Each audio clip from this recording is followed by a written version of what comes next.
So UNH has a very strong sustainability ethic to it. Our foray into sustainable investing really started with conversations initiated by students at UNH.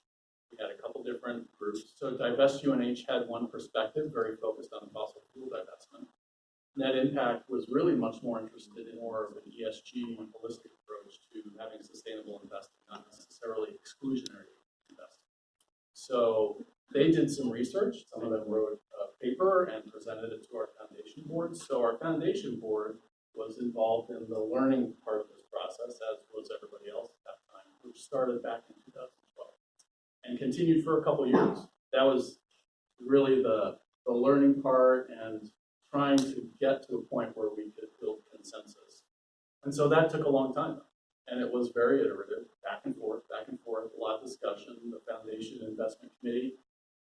For us, when we thought about our leadership in sustainability, we do a lot of amazing things around energy, fantastic research in sustainability, but our investment of our endowment was sort of a glaring gap. And so we wanted to remedy that, not just because it's an important thing to do, but because we see the university as being an incredible learning tool, right? We want to practice what we preach, and we want to use all of the things that we do at UNH as a living learning laboratory for students to be able to see what the sustainability looked like in action. So for us, it was a very natural progression to want to align our endowment with our sustainability profile and values. One of our investment committee members was the chair of our current chair of our. He was a major donor, and he committed some funds to the ESG option. So he was really the founding donor of this. So he sort of solidified it in reality.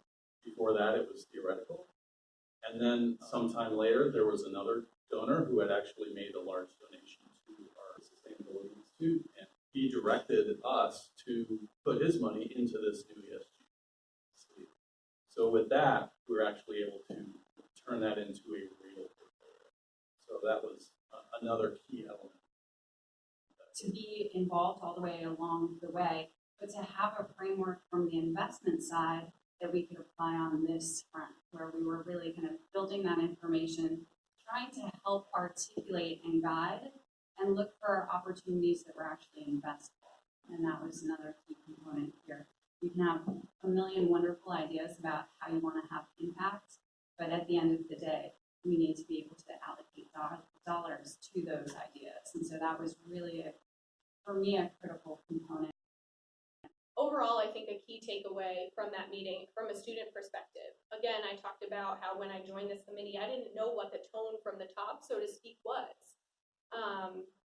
So it was important for me that I understood how to have these conversations, which frankly are not easy conversations to have. We added some pretty soft language into the investment portfolio, into the investment policy statement, when we were going through the STARS process.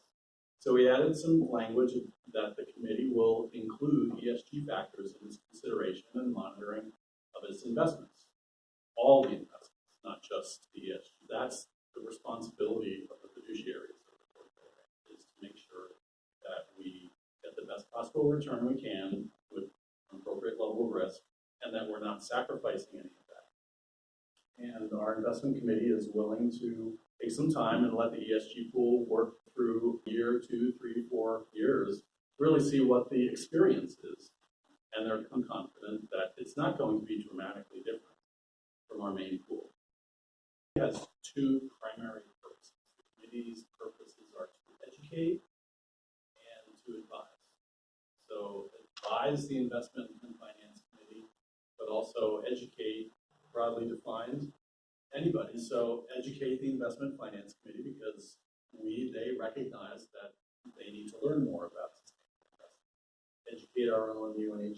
I mean, I think we're very ambitious about wanting to eventually get to the point where we can go all in 100% of our endowments and ESG criteria. I think we have learned in this process about the process it takes to get there. And so we're trying to think very carefully about how do we make incremental steps towards that longer term goal. You mentioned that, and the president, one of the key catalysts, of course, is having a champion. You've got to have a champion who's well-connected, well-placed, respected, and willing to put themselves on the line.